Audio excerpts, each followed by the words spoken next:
I will now start with our first question to all panel members. And I'll start with you, with Anna first. Anna, the question is, how can women in every generation create more opportunities for the next? What are some ways you have pioneered change and facilitated increased gender equality in your professional life? Over to you, Anna.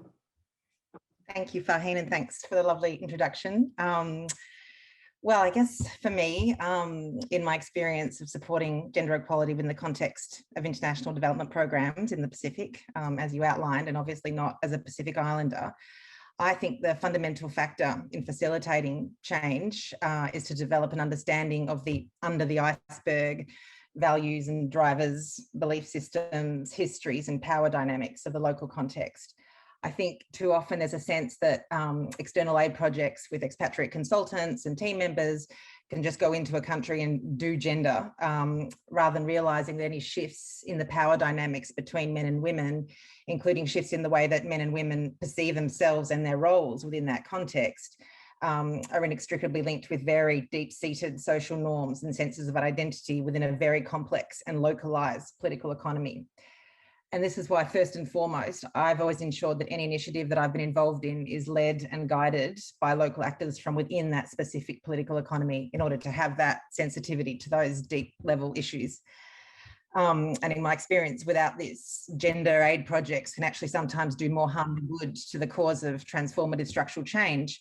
And this is linked, I think, as well to the broader political economy of aid and geopolitics in the Pacific, and how donors, particularly in the gender space, are locally perceived, which is far from being universally positive. But with sensitivity to this, one can try and undo or at least avoid the damage that has been unintentionally wrought by some conventional aid project approaches. And doing this, I found, by primarily focusing on avoiding any sense of externally driven interference, agendas, superiority, and working with the grain of local belief systems and cultural frames. And critically, to help build understanding that one can mobilise for change within local power structures while simultaneously maintaining that adherence to the identity markers of one's culture and context. And in the Pacific, that's particularly around the core values of respect and religious faith.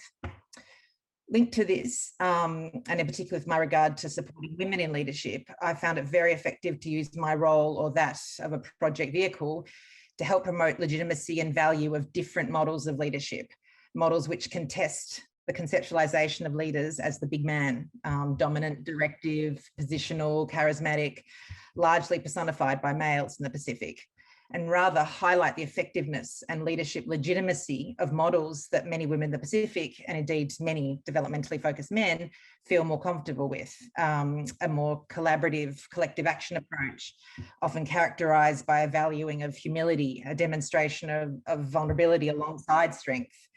And as a supporter, as a supportive outsider or project, I've found that one can really strategically communicate the broad-based benefits of these alternative forms of leadership, and perhaps even more importantly, legitimise these forms of leadership within women's perceptions of themselves. Women who have so often had reinforced that these so-called soft skills, ways of working, preferences are unsuited to the accepted leadership space. And finally, I guess on a more personal level, I don't think that one can be an authentic empowerer of others, particularly when working in the context of supporting gender equality through external aid programs, without being prepared for the reality that shifting power dynamics and empowering others will most likely mean a yielding of power by oneself as an advisor, consultant, team leader. It very practically means ensuring that you do not take up the space where a woman colleague could grow and flourish, and actively seeking ways to maximise her visibility status, which will often mean at the cost of your own. And one way of thinking about this that I found helpful is to see my role as a campaign manager. My key objective is to promote the leadership and influence of those who have not been accustomed to the limelight through discrimination, cultural and social norms, structural dynamics of donor beneficiary aid. So yeah, just to finish, I think a fundamental personal requirement of effectiveness in this space is to make sure that we as outsider actors in the development nexus are constantly checking that our motives and attitudes are those that enable the leadership of others, and that we are well hidden in the wings, not centre stage.